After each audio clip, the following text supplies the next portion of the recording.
एक बार फिर व्यूअर्स का स्वागत है और शुरुआत करते हैं आज की कुरुक्षेत्र की चर्चा की। हमारे साथ मेहमान जुड़ गए हैं। प्रेम शुक्ला जी भारतीय जनता पार्टी से हमारे साथ हैं, घनश्याम तिवारी जी समाजवादी पार्टी से, एमएच खान साहब बहुजन समाज पार्टी से, असीम वकार जी एआईएमआईएम से बात करेंगे आज, और विनोद बंसल वीएचपी से हमारे साथ हैं। आप सब लोगों का बहुत बहुत स्वागत करते हुए आज योगी जी जो बोले हैं, अखिलेश जी पीछे जो बोल चुके हैं और ओवैसी जी कल जो बोले, उस सबको लेकर के हम आपसे बात करना चाहते हैं कि माहौल क्या बनाया जा रहा है।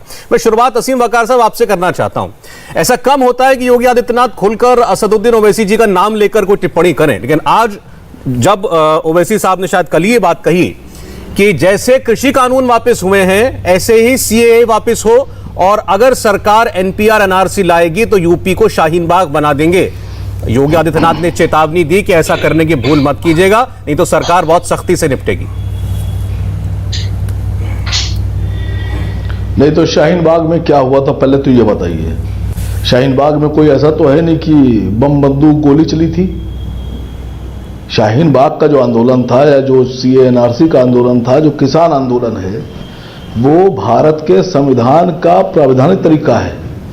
भारत का संविधान जो बाबा साहब अम्बेडकर ने लिखा, उन्होंने उस संविधान में कानून में ये कहा है कि भारत का संविधान आपको इजाजत देता है कि अगर आप सरकार से नाखुश हैं, सरकार के किसी कानून से नाखुश हैं, किसी काम से नाखुश हैं, तो संवैधानिक दायरे में रहते हुए आप कहीं भी बैठकर अपना आंदोलन प्रदर्शन कर सकते हैं। इसमें कौन सी बुरी बात है? क्या होशियार रहिएगा। इसी तरह की धमकियां ये किसानों को दी जा रही थी। किसानों को आतंकवादी बताया जा रहा था, बब्बर खालसा से जोड़ा जा रहा था, खालिस्तानी बताया जा रहा था, टेररिस्ट, उग्रवादी, देशद्रोही, गुंडे, मवाली, सब तक कह दिया गया था।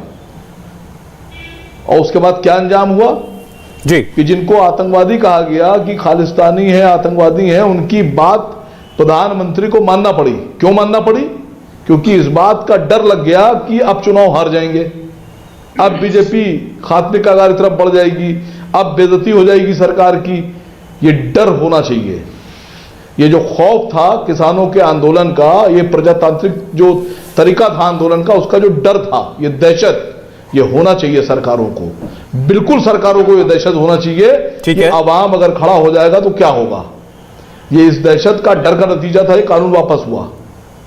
तो होना चाहिए सर, ये डर होना चाहिए। अच्छा लगा ये डर। चलिए प्रेम शुक्ला जी आपकी बयान के पहले हिस्से का जवाब दें कि क्या हो रहा था ऐसा शाहीन बाग में, ऐसा क्या कह दिया असदुद्दीन ओवैसी ने जिस पर आज चेतावनी देनी पड़ी है मुख्यमंत्री योगी आदित्यनाथ को ने?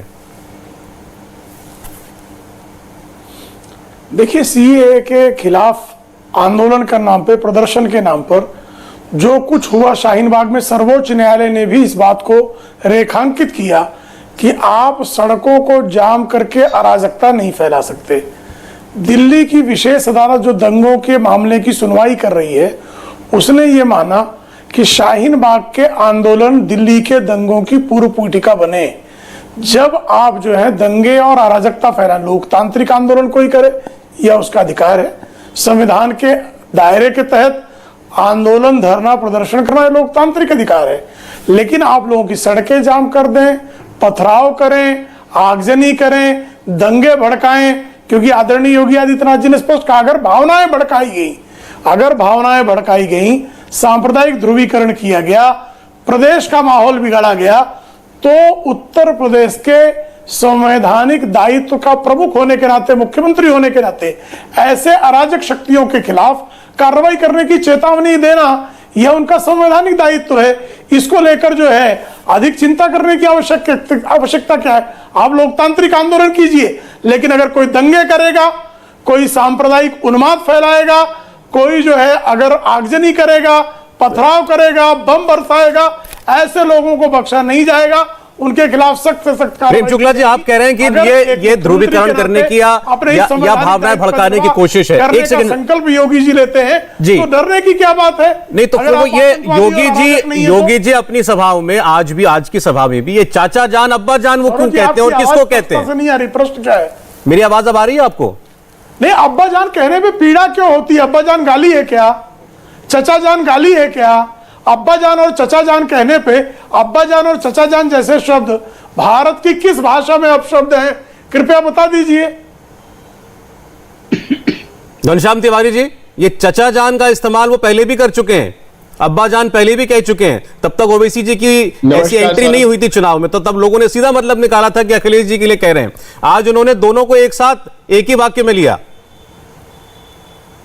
नमस्कार सौरभ, आपको, मेरे को पैनलिस्ट को और आपके दर्शकों को 3 बातें अहम हैं। देखिए, बचपन में सभी ने इस तरह के जोक्स, इस तरह के जुमले सुने होंगे कि किसी बच्चे को सिर्फ भैंस के ऊपर ऐसे लिखना, निबंध लिखना आता था, तो उससे आप कोई भी सवाल पूछिए, आप उससे पेड़ पे निबंध लिखने को कहिए तो कहेगा पेड़ के नीचे भैंस खड़ी है और भैंस के ऊपर निबंध शुरू हो जाएगा। इसी तरीके से आदित्यनाथ को सिर्फ बुलडोजर की बात करने आती है, इस तरह की बात करने आती है। आप उनसे बेरोजगारी पे सवाल कीजिए, बुलडोजर। अगर आप उनसे अर्थव्यवस्था पे सवाल कीजिए, बुलडोजर। शिक्षा पे सवाल कीजिए, बुलडोजर। किसानों पे सवाल कीजिए, बुलडोजर। ये पहली बात। दूसरी बात कि एक कहावत है, रस्सी जल गई मगर बल नहीं गया।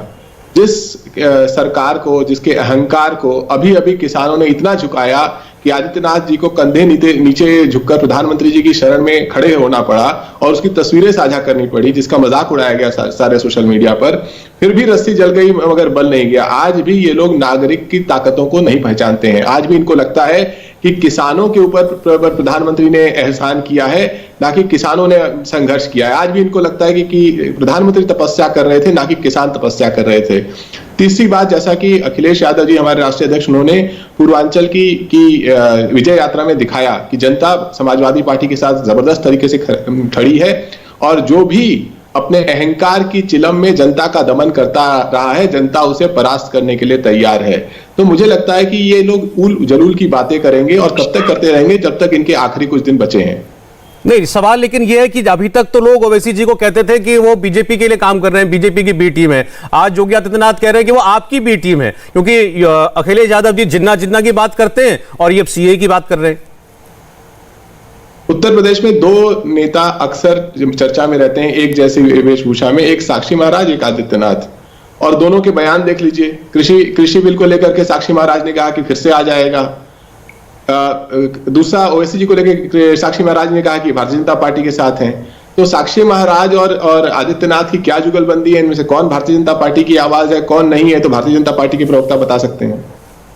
जी प्रेम शुक्ला जी, ओवैसी जी अपने लिए चुनाव लड़ने आए हैं कि आपके लिए? जी देखिए, ओवैसी और समाजवादी पार्टी दोनों का वोट बैंक एक है, दोनों के ध्रुवीकरण करने की स्टाइल एक है।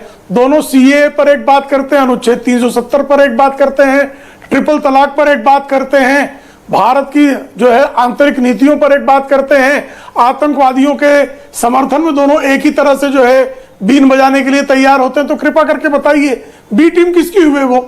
जब दोनों का एजेंडा एक जैसा है, जब दोनों मुस्लिम तुष्टीकरण पर ही अपनी राजनीति का आधार रखते हैं, तो ऐसे लोगों को ए टीम बी टीम नहीं कहा जाएगा क्या?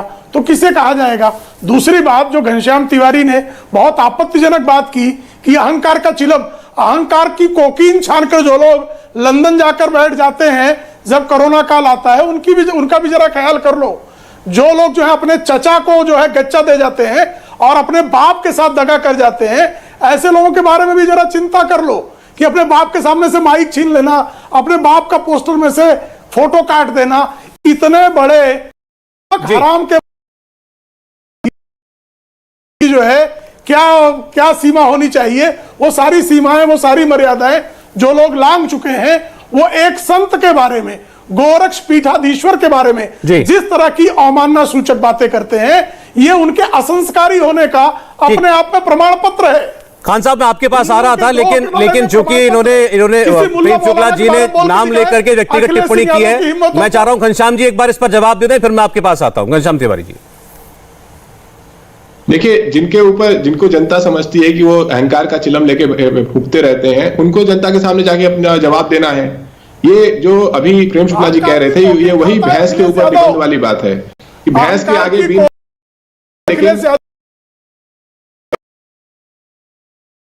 किसानों के दमन की बात नहीं करेंगे। ये नहीं बताएंगे कि अजय मिश्रा को अब तक इस्तीफा क्यों नहीं दिया। किसानों को रौंदने की साजिश करने वाले लोग आपके यहाँ मंत्री बने हुए हैं और यहाँ दुनिया भर के अखिलेश यादव कुछ रुपयों के लिए जो गायत्री प्रजापति के ताल पर ऐसे बलात्कार समर्थक मुख्यमंत्री को लोग भली भांति पहचान कि इसका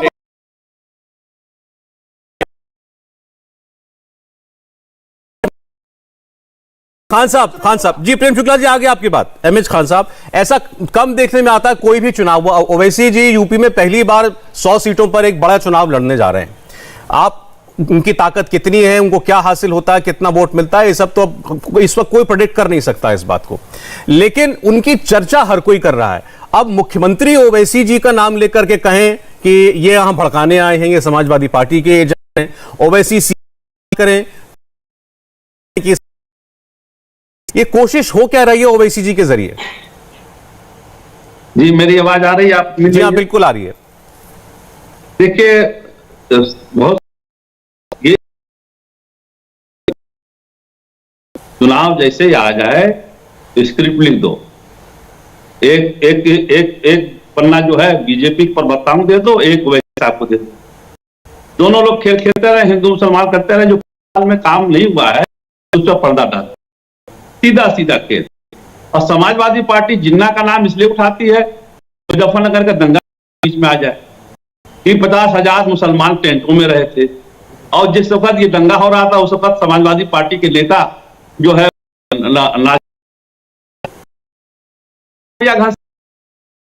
साक्षी महाराज ने कहा था बाबरी मस्जिद या उसको ढांचा कह लीजिए, जब विध्वंस हुई थी तो उन्होंने कहा था कि उसके विध्वंस के बाद वहां का ईंट लाके मैंने बाथरूम में लगाया था। तो उसके बाद मुलायम सिंह यादव जी राज्यसभा में भेजा था। आज साक्षी महाराज की बात कैसे किस हिसाब से कर रहे हैं तिवारी जी? तब तो आपका बोया है भाई, तब तो आपका किया हुआ है। आप लोग चाहते महंगाई की बात हो, नौजवानों की बात हो, नौकरी की बात हो, बिजली की बात हो, सड़क की बात हो, ये नहीं चाहते हो आप लोग। चुनाव में आने के बाद जैसे ही असदुद्दीन ओवैसी साहब ने ये बात कही, मुख्यमंत्री योगी आदित्यनाथ मुख्यमंत्री हैं, उनको इस तरह की बातें करना चाहिए क्या कि हम ऐसा कर देंगे वैसा कर देंगे, समझ लेना। अरे भाई आंदोलन है तो आंदोलन किसी को कर सकता है, करने दीजिए, लेकिन नहीं, ये ध्रुवीकरण करने के लिए तय है, फिक्स मैच जिसको कहते हैं। नहीं, अच्छा ये बताइए आप, बस मुझे खान साहब इतना बताइए, ओवैसी जी ने कहा कि जैसे कृषि कानून वापस हुए ऐसे ही वापस जाएगा। आप कह रहे हैं कि ये फिक्स्ड मैच है, उनको ये नहीं कहना चाहिए था? नहीं, देखिए शाहीन बाग का किसान आंदोलन तो आज भी चल रहा है, किसान आंदोलन तो खत्म नहीं हुआ। शाहीन बाग का प्रोटेक्शन या धरना प्रदर्शन खत्म हो गया, उसका कोई मतलब ही अब नहीं रहा, और न लागू हुआ है। और लागू होने पर उसका नतीजा आसाम में देखा लोगों ने। ठीक है, सुप्रीम कोर्ट के आदेश से आसाम में CNRC हुआ था, उसमें 19 लाख लोगों को बाहर किया था। ठीक है, 14 लाख हिंदू भाई थे और 5 लाख मुसलमान थे। आप कह रहे हैं जो कानून लागू नहीं हुआ, जो प्रदर्शन खत्म हो चुका है, उसका जिक्र क्यों कर रहे हैं? फिक्स्ड मैच है। विनोद बंसल जी से पहले एक रिएक्शन असीम बकार साहब।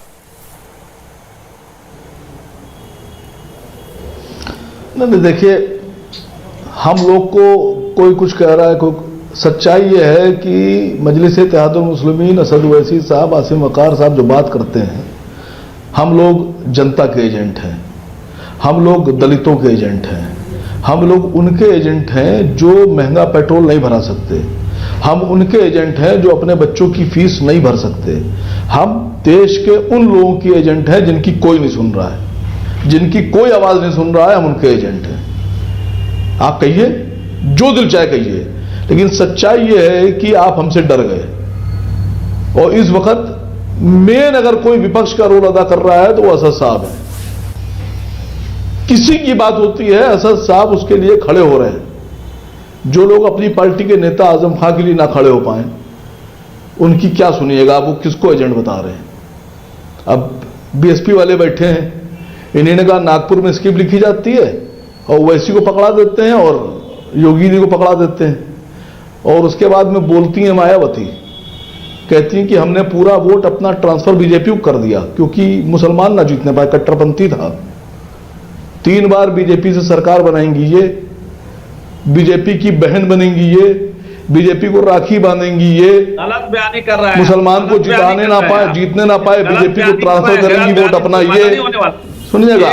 और एजेंट साहब हमें, एक पार्षद तो जिता नहीं पाओगे, एमएलए एजेंट साहब हमें, एजेंट हमें, ब्लॉक प्रमुख एजेंट हमें, आप अंदाजा लगाइए, एजेंट हमें, एजेंट हमें, और 3 बार मुख्यमंत्री बनेंगे ये।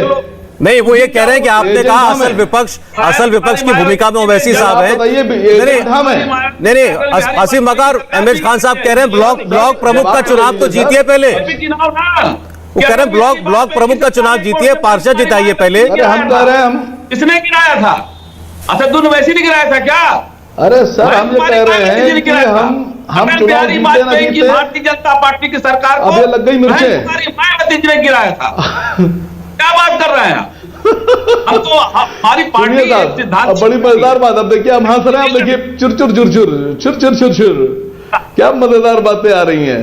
देखिए बीजेपी के एजेंट हम, और मुख्यमंत्री बनेंगे ये, इनकी बहन बनेंगी मुख्यमंत्री, बीजेपी के समर्थन से बनेंगे मुख्यमंत्री। अच्छा चलिए, विनोद बंसल साहब बताएं। विनोद बंसल जी मुझे बताइए, ओवैसी साहब पर दोनों पक्षों से आरोप लग रहे हैं। मुख्यमंत्री कहते हैं ये सपा के एजेंट हैं, बाकी लोग कहते हैं कि बीजेपी को फायदा पहुंचाने के लिए आए हैं। सीधी बात है, ओवैसी जी आएंगे, वो बात करेंगे सीएए की, वो बात करेंगे मुसलमानों की डेवलपमेंट की, तो मुझे बताइए किसका वोट पड़ता है? सर जी, आपके सुधी दर्शक अच्छी तरह जानते हैं कि कौन किसके लिए लड़ रहा है। एक भाईजान है, एक चचाजान है, एक बुआ जान है।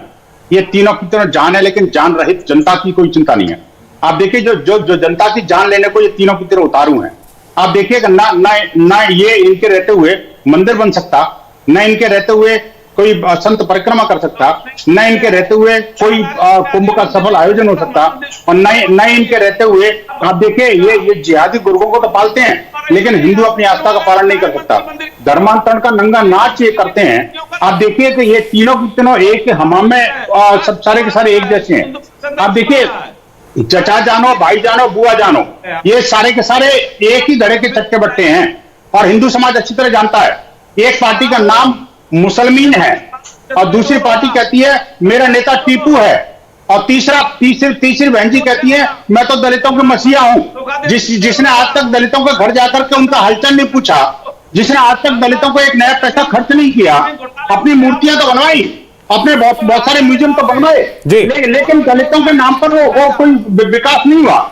दलित आज भी मुस्लिम जिहादियों के उत्पीड़न का शिकार हो रहे हैं। लगातार जगह जगह मुस्लिम लड़के दलित लड़कियों को उठाकर ले जा रहे हैं, दलितों के साथ अत्याचार हो रहे हैं, लव जिहाद के केसेस अनगिनत हो गए हैं। आप देखिए उत्तर प्रदेश के अंदर भी, उत्तर प्रदेश का अकेले उत्तर प्रदेश के अंदर ही जब से पूजनीय योगी आदित्यनाथ जी ने वो कानून बनाया है, सौरभ जी आपको याद होगा, अब तक 100 से ज्यादा केसेस दर्ज हो चुके और 200 से ज्यादा इस्लामिक जिहादी जेलों में हैं, लेकिन न चचा जान बोला, न भाईजान बोला, न बुआ जान बोली। विनोद बंसल जी, कहीं कोई गलत काम हो रहा हो, कोई भी गैर कानूनी काम हो रहा हो, सरकार उस पर रोक लगाए, मुख्यमंत्री का काम है ऐसा करना, लेकिन मुख्यमंत्री तो पूरे 25 करोड़ लोगों के हैं ना उत्तर प्रदेश के। अभी आप बोल रहे थे आपके बयान में हिंदू, संत, मंदिर, जिहादी, इसके अलावा और कुछ था नहीं? इसीलिए चूंकि ये चचाजान, भाईजान, बुआजान इसके अलावा कुछ बोलते नहीं है जी। जो इन्होंने नहीं बोला उसको मुझे तो बोलना पड़ेगा, और कौन बोलेगा? मैं तो अल्पसंख्यक हूं आपकी डिबेट में। हिंदुओं की बात करने वाला कौन है मुझे बताइए? आपकी डिबेट में सिर्फ और सिर्फ बात हो रही है मुसलमानों की, सिर्फ बात हो रही है सीए की, सिर्फ बात हो रही है एनआरसी की, सिर्फ बात हो रही है आपके धारा 370 हटा दो। अरे भाई, कोई समान नागरिक संहिता की मांग भी करेगा नहीं करेगा? हिंदुओं को दो दर्जे का नागरिक बनाकर के आप हिंदुस्तान को जीतना चाहते हो क्या? घनश्याम तिवारी जवाब दे रहे हैं आपको। चलिए ठीक, घनश्याम तिवारी जवाब दीजिए। देखिए मैं आपके दर्शकों को कहना चाहता हूं कि इसमें मुझे बहुत सख्त आपत्ति है। इनको माफी मांगनी चाहिए घनश्याम तिवारी जी को, पूजनीय योगी आदित्यनाथ जी को। ये आदित्यनाथ बोल रहे हैं, क्या आपकी उम्र इतनी ज्यादा हो गई क्या आपकी विद्वता इतनी ज्यादा हो गई क्या? अच्छा ठीक है विनोद बंसल साहब, अच्छा ठीक है, कह लिया आपने, जवाब सुन लीजिए। देखिए ये लोगों को बहस के माध्यम से गुस्सा भड़का देने वाला दौर राजनीति का उत्तर प्रदेश से समाप्त हो रहा है। जो किसानों के पक्ष में खड़ा नहीं हुआ वो हिंदू के साथ नहीं था, वो ये बंसल जी थे। जो नौजवानों के पक्ष में खड़ा नहीं हुआ, जब नौजवान बेरोजगार होते रहे, तो प्रेम शुक्ला और बंसल जी थे। अभी जो खबर आई है कि रामायण सर्किट की ट्रेन में जिस तरीके से वेटरों को संतों की वेशभूषा में घुमाया गया, उस समय बंसल जी ताली बजा रहे थे।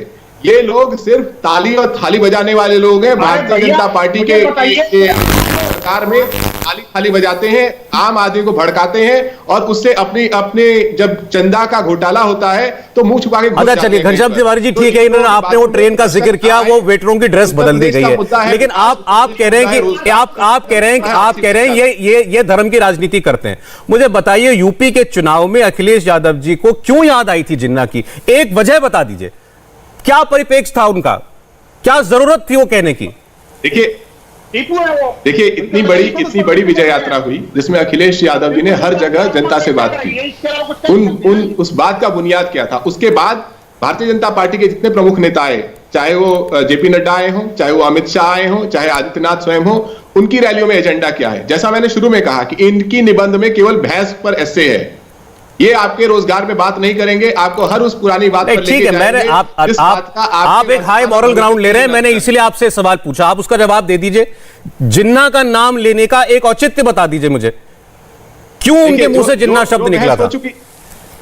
जो मैंने कहा कि जो बहस हो चुकी उसके बाद जब जितनी भी विजय यात्रा पे रैलियां हुई, नहीं ऐसे अब ये कह करके आप नहीं, आप जवाब नहीं, ये कह करके आप नहीं बच सकते। घनश्याम तिवारी जी, आप इतना तो बता दीजिए ना कि कोई वजह, आप एक वजह बता दीजिए भाई, वो ये कहना चाहते थे, वो ये कहना चाहते थे। आप जवाब सुनिए जी।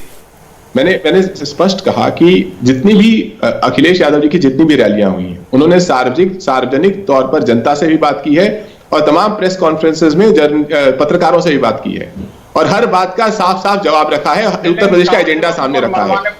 जिसको उत्तर प्रदेश में भारतीय जनता पार्टी का एजेंडा दिखाई देता है, उसको इस तरह की बहस प्रमुख दिखाई देती है। हमें उत्तर प्रदेश में रोजगार का एजेंडा दिखाई देता है, किसानों का एजेंडा दिखाई देता है, इसलिए हम इस एजेंडा ये दिखाई देता है कि आपको ऐसा लगता है कि शायद यूपी का मुसलमान जिन्ना के नाम पे वोट कर देगा। आज असदुद्दीन ओवैसी रोज ये कहते हैं, आज भी ये कहा कि इस बुढ़ावे में अगर कोई है कि आज देश का मुसलमान जिन्ना के नाम पर वोट कर देगा, तो उन्होंने तो सलाह दी थी अखिलेश जी जाकर पहले इतिहास पढ़ें।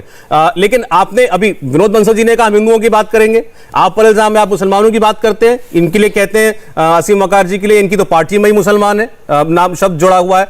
प्रेम शुक्ला जी, जो सवाल मैंने विनोद बंसल जी से किया था, देखिए चुनाव के वक्त वोट एक जरूरत तो है और आपका अपना एक वोट बैंक है, इनका अलग है, लेकिन फिर भी बातों में कोई भी बात हो, अब अब्बा जान चाचा जान आपने कहा इसमें क्या खराबी है, इसलिए मैंने पूछा था कि मुख्यमंत्री सरकार सबकी होती है, उसमें हर धर्म समुदाय शामिल है। निश्चित तौर पर, और हमारा तो नारा ही है सबका साथ, सबका विकास, सबका विश्वास, सबका प्रयास। और भारतीय जनता पार्टी ने अगर शौचालय बनवा कर दिया तो हिंदुओं को दिया, मुसलमानों को नहीं दिया, ऐसा कहना चाह रहे। एलपीजी गैस कनेक्शन मुसलमानों को, प्रधानमंत्री किसान सम्मान निधि दी गई तो क्या मुस्लिम किसानों को नहीं दी गई? भारतीय जनता पार्टी ने कभी जो है तुष्टीकरण की राजनीति नहीं की, लेकिन एक पार्टी, ऐसी भी पार्टियां हैं जो आतंकवाद का धर्म ढूंढती हैं। अगर आतंकवादी मुसलमान हो तो उसमें से मुकदमे वापस ले लेती हैं।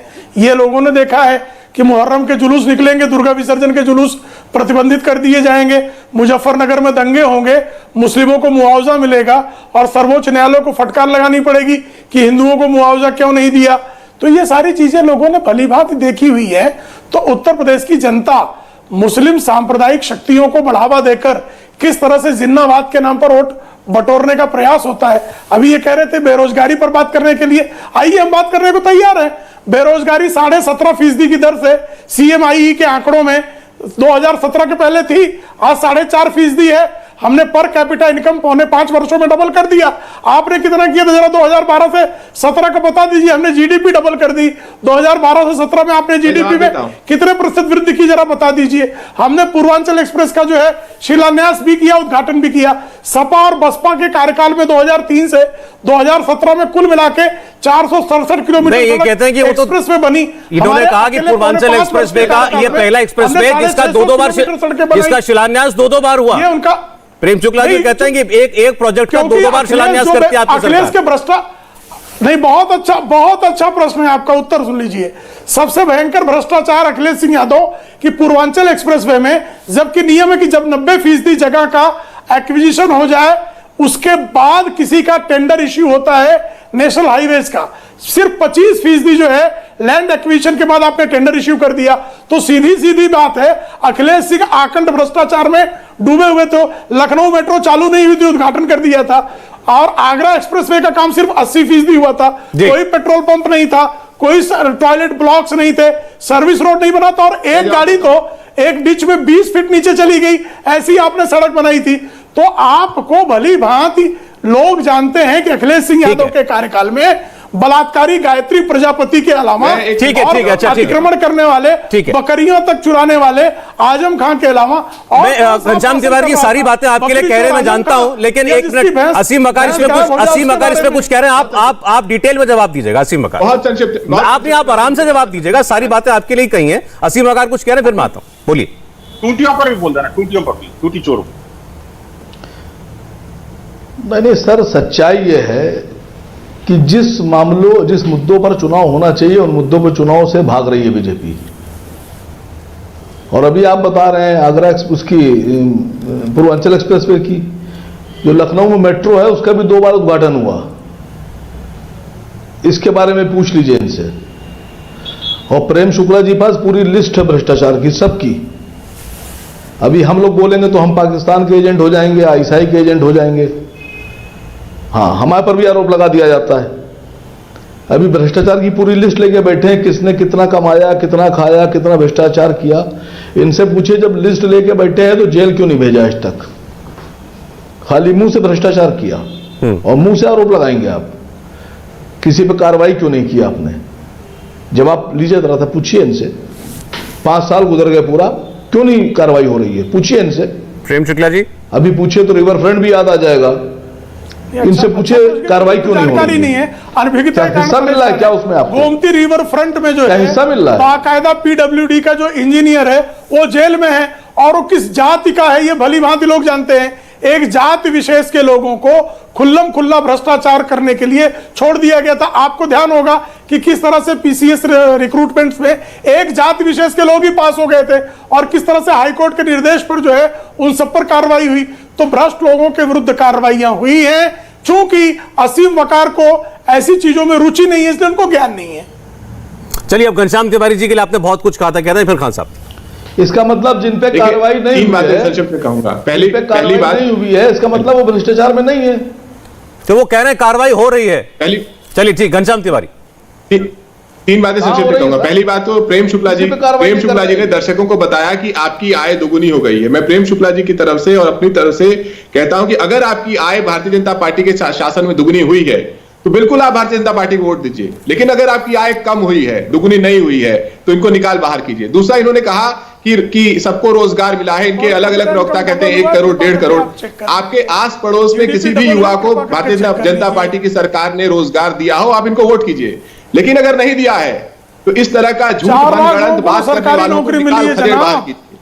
तीसरी बात इन्होंने कहा, हम सारे भ्रष्टाचार के आंकड़े बारे में। लेकर बैठते ये हैं। एक सामाजिक अखिलुद्दीन की पार्टी तरह नहीं है कि एक जब जाति भी विशेष के लिए जी। उत्तर प्रदेश में पिछड़े दलित गरीब वर्ग एक अच्छा जाति काम विशेष करते के हैं, लिए एक उनके मजहब के मवाद में भ्रष्टाचार आकर का डूबने वाले लोग नहीं नहीं कर पाते। सिवाय अपनी सामंती सोच के उत्तर प्रदेश के पिछड़ों को, गरीबों को, कमजोर लोगों को जेल में ठूसने के अलावा इन लोगों ने और कोई काम नहीं किया। गरीबों को ठीक नहीं, है, आप इस बार जातिवाद का जो जहर घोल रहे हैं समाज में और भारत को विभाजित करने के लिए जो षड्यंत्र रचे पड़े हैं उसको बेनकाब किया गया है। किसानों को 38,000 करोड़ रुपए के कर्ज में आप डुबा कर गए थे, उनको कर्ज मुक्त जो है भारतीय जनता पार्टी ने किया। 25,000 करोड़ रुपए का बकाया भुगतान आप जो है गन्ना किसानों का छोड़ के गए थे, वो भारतीय जनता पार्टी ने किया। दिखाई नहीं देगी, आपको बेरोजगारी दिखाई नहीं देगी, आप मनगढ़ंत अहंकार की कोकीर खाने वालों को जनता जो है सबक सिखा चुकी है। अब सत्ता नहीं आएगा, चचा को गच्चा देने वाले को जो है पूरी तरह से बच्चा साबित अच्छा ठीक है, करने खान का साहब, सच्चा संकल्प जो है जनता ने ले एमएच लिया खान है। साहब, बहस हमने ओवैसी जी की क्या रोल है इस चुनाव में उस पर शुरू की थी। उन्होंने एक बार यह भी कहा था कि उन पर यह आरोप लगाने वाले कि वो वोट काटने के लिए आए हैं और बीजेपी की मदद होगी, वो साफ साफ उन्होंने कहा था कि अगर प्रधानमंत्री मोदी 2 बार प्रधानमंत्री बने तो उसकी सबसे बड़ी वजह अखिलेश यादव और मायावती जी है। आप नहीं रोक पाए थे यूपी में, उनकी जिम्मेदारी सिर्फ अकेली उनकी जिम्मेदारी नहीं है कि बीजेपी को रोका जाए। देखिए, आपको याद होगा माननीय अटल बिहारी वाजपेयी की 1 वोट से सरकार गिराने का श्रेय किसको जाता है? बहन कुमारी मायावती जी को जाता है। बहन कुमारी मायावती जी ने अपने रणनीति के हिसाब से गिराने में एक्सपर्ट है ये। अटल बिहारी वाजपेयी की सरकार को गिराया। दिलचस्पी नहीं है जनता पार्टी के ये देश को गिराने में, पार्टियों को गिराने में, सरकारों को गिराने में तो माहिर है ये, लेकिन उठाने में नहीं है। इनके इनमें से किसी भी अच्छा बंसल साहब, इनके बाद बंसल साहब ये बोल लें, इनके बाद आप बोलिएगा। बोल लीजिए, बोलने दीजिए, बोलने दीजिए हमको। देखिए, अब ये अभी असीम वकार साहब कह रहे थे कि 3 बार सरकार बनाई भारतीय जनता पार्टी की सरकार जी। मिलकर के। भारतीय जनता पार्टी की सरकार में मिलकर के बहन कुमारी मायावती जी ने, जो पूरे हिंदुस्तान में कहीं नहीं था, जो तेलंगाना में भी नहीं था, अल्पसंख्यक कल्याण विभाग बनाया, जो मुसलमान बच्चों को 10वीं क्लास तक के बच्चों को वजीफा मिलता था। उर्दू, अरबी, फारसी विश्वविद्यालय बनाया, जो पूरे हिंदुस्तान में कहीं नहीं है। डॉक्टर भीमराव अंबेडकर यूनिवर्सिटी बनाई, गौतम बुद्ध नगर ने गौतम बुद्ध यूनिवर्सिटी बनाई। आप हैं बीजेपी के भाई और आपकी बहन है बीजेपी की बहन, और आपने कहा हम मुसलमान को जीतना नहीं देंगे, झटक दिया, मुसलमान को जीतना नहीं देंगे, बीजेपी को जिता देंगे। आप इस तरह के लोग हैं, आपको मुसलमान का वोट क्यों मिलेगा? ये हम क्यों मिलेगा मुसलमान का वोट आपको? बीजेपी के एजेंट हैं आप, एजेंडे के हिसाब आप बीजेपी गोद में बैठने वाले लोग हैं। आप मुसलमानों के खिलाफ मोदी के मंच पर चढ़कर वोट मांगते हैं। इनके पास असदुद्दीन ओवैसी के पास ईडी की छापा क्यों नहीं पड़ता है? इनकम टैक्स का छापा क्यों नहीं पड़ता है? ये खुली घूम रहे हैं, ये दोनों बहन भाई जो है बीजेपी के एजेंट हैं। कहां से आ रहा पैसा इनके पास? क्यों नहीं सरकार लंबी दाढ़ी रख के बीजेपी के एजेंट बने हुए हैं आप। नहीं करेगी। और समाजवादी पार्टी सरकार जिन्ना तो इससे लेके आई कि मुजफ्फरनगर दंगा न कोई उठा दे कि 50,000 मुसलमान टेंटों में रह रहे थे, हिंदू भाई छोड़ के भाग गए थे। ये सरकार, ये डराते हैं, कहते हैं हम बीजेपी जितवा देंगे। ये डराते हैं, कहते हैं बीजेपी जितवा देंगे। इनकी बहन जी कहती है बीजेपी जितवा देंगे। ये डराते हैं लोगों को, मुसलमानों को डराते हैं। ये मुसलमानों को डराने वाले आप लोग हो, आप डराते हैं। डर जाओ, बहन जी कहती है हम बीजेपी जितवा देंगे, बीजेपी हम जितवा देंगे। चुप बैठिए। समाजवादी पार्टी खाएगी अगर तो ये तुम्हारे जैसे लोग जो मच्छर टाइप के लोग हैं, एक सीजन में मच्छर के तरह से आए और चल उड़े बन बनाए। अपना काम करो, तुम अपना काम करो। धोखेबाज, धोखेबाज बीजेपी के एजेंट हो तुम। चुप बैठो, फंडिंग हो रही है, पता करिए इनका हवाई जहाज का बीजेपी के दलाल हो, बैठो चुपचाप। इनका नाम कोई से टिकट बुक होगा। और राम जन्मभूमि की बात कर रहे हैं। राम जन्मभूमि जो है, विनोद बंसल जी कूद रहे हैं। सब एक दूसरे को बीजेपी का एजेंट, बीजेपी का दलाल बता रहे हैं। ये यूपी के चुनाव में हो रहा है। ये बिलावज है विनोद बंसल। सौरभ जी बड़ा दुख का बड़ा चित्र वर्णन है। आप देखिए, आपकी डिबेट में मैं सबसे ज्यादा अल्पसंख्यक हूं और मेरी बात को कोई नहीं सुन रहा, मेरे दर्द को कोई नहीं सुन रहा। हिंदू समाज यहाँ पर इस समय तड़प रहा है। किस वजह से? क्योंकि इस्लामिक जिहादी डिबेट को भी हाईजैक करके उस तक जिहादी एजेंडा को अपने को पूरा करने में लगे हुए हैं। आप देखिए, आपके डिबेट में भी सिर्फ मुसलमानों की बात हो रही है। आप मजे की बात है, किसी ने भी एक शब्द भी हिंदू के लिए नहीं लिया। मेरे अलावा कोई हिंदू के लिए नहीं बोल रहा। क्यों? आखिरकार मैं पूछना चाहता हूं, क्या हिंदुओं को वोट नहीं चाहिए? क्या हिंदू इसका देश का बॉटम नहीं है? क्या हिंदू समाज को कोई मानबिंदु नहीं है? क्या इनको सबको माफी नहीं मांगनी चाहिए अपने कुकर्मों के लिए जो हिंदू समाज के ऊपर किए इन्होंने? मुझे बताइए, एक ने तो जिहादी को अपने कैबिनेट मंत्री बना दिया था और उसी ने गोलियां चलवाई, और गोली चलवाने वाले को अभी भी गर्व है, यहां मैंने नेत्रकार्थियों को गोली चलाई, अगर मेरा बच चलता तो और मरवा देता। और दूसरा तो कहता है 15 मिनट के लिए पुलिस हटा लो। हम चाहे भले ही 15 करोड़ है, हम 100 करोड़ तो भारी हैं। आप मुझे बताइए, तीसरे को भी देख लीजिए। ये बातें तो दलितों की करते हैं, और दलित बेटियों के जब उत्पीड़न होता है, दलित बेटियों पर जिहादी हमले होते हैं, दलित बेटियों के साथ में बलात्कार और विवश कांड होते हैं, तब इनकी मां मर जाती है। मुझे बड़ा दुख होता है सौरभ जी, मेरे को आज बड़ा दर्द हो रहा है इस बात को कि आपकी डिबेट में जो एक संपन्न डिबेट होनी चाहिए, और ये खान साहब लगातार बोल रहे हैं और एक दूसरे खान साहब उसको आपस में कुत्ता बिल्ली की तरह लड़ रहे हैं, लेकिन हिंदू की बात कोई नहीं कर रहा। आखिरकार क्यों? मुझे हिंदू के लिए क्यों बोलना पड़ता है? क्या पॉलिटिकल पार्टी जो वोट नहीं चाहती? मुझे बताइए, आखिरकार या तो ये संकल्प है, आज आपके डिबेट में बोले कि हमें हिंदू का वोट नहीं चाहिए, और नहीं तो ये टीपू या चाहे चचा जानो, भाई जानो या अम्मी जानो या आपकी बुआ जानो। चलिए विनोद बंसल जी, किसको किसका वोट चाहिए, किसका वोट मिलता है, ये सब लोग जानते हैं। उसी कोशिश पूरे चुनाव में रही भी है। आज कुरुक्षेत्र में समय इतना ही था। मैं धन्यवाद करूंगा प्रेम शुक्ला जी, असीम मकार साहब, घनश्याम तिवारी जी, खान साहब, विनोद बंसल जी, आप सभी लोगों का। इंडिया टीवी हर वक्त हर जगह डाउनलोड करने के लिए सर्च करें India TV news Google play store या ऐप स्टोर पर।